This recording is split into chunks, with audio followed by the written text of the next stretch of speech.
Millions of Americans are bracing for severe weather today. We're talking about a string of southern storms that are pushing east. Some areas could see hail, powerful winds, and potential tornadoes. This comes amid deadly historic flooding in Louisiana. President Obama has issued a disaster declaration in the area. David Begnaud is on the ground in Louisiana. David, well, at least you're not up to your shins in water, but give us a sense of how things are going where you are. Well, Anne-Marie, it's a beautiful day here. I have to tell you, Natchitoches Parish is where Steel Magnolias was filmed. It's a beautiful parish in central Louisiana, but you wouldn't know it looking behind me. I mean, you don't even know where the bayous start and end around here. There's so much water. Behind me, as far as you can go, there are mobile homes and homes that are underwater. I interviewed a woman who paddled her way to her home and said, I've got 8 feet of water in my front yard. Her and her kids have been evacuated. Across the state of Louisiana, get this, 5,000 plus homes are underwater because of flooding. You see these sandbags right here, these giant bags?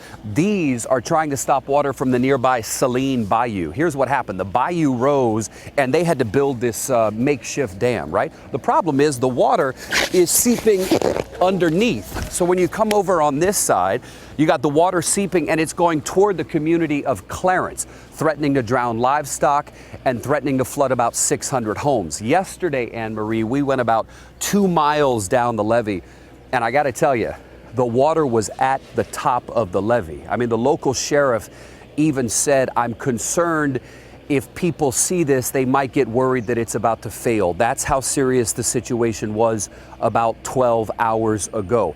As of this morning, the levee has not failed, but the water has not yet receded. We're told it rose 2, maybe 3 inches overnight. And you know, the thing is, it's this flooding that we've seen for the last 5 days. It hasn't really rained here heavily for the last 72 hours. But the flooding has been 5-6 days now. And going forward, here's what we're looking at toward New Orleans. The Pearl River is expected to set a record today, Anne-Marie, as it crests sometime around 6 p.m. local time in New Orleans. Man, you know, you see the glorious blue sky and you think, oh, people have got to be out of danger, right. But that's not necessarily the case right. at all.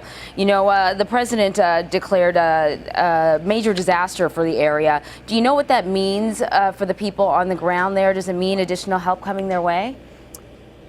Well, here's what it means. It means that federal funds can be freed up automatically. So the president signs that declaration and you've got federal funds that can be used to house people, feed people, get crews in. You know, the disaster assessment is the biggest part. So the governor's office of emergency preparedness here in Louisiana, working with the federal government and the president's federal agency, FEMA, can come in here almost instantly after the situation and get to work. The problem is you can't get to work with this kind of flooding. You can't really get to work when there's still 8 feet of water in somebody's front yard. So that's what they're dealing with right now. And you know, the sun beaming on my face makes for a beautiful live shot in television, but it is deceiving, as authorities around here will tell you. Don't let the sunshine deceive you.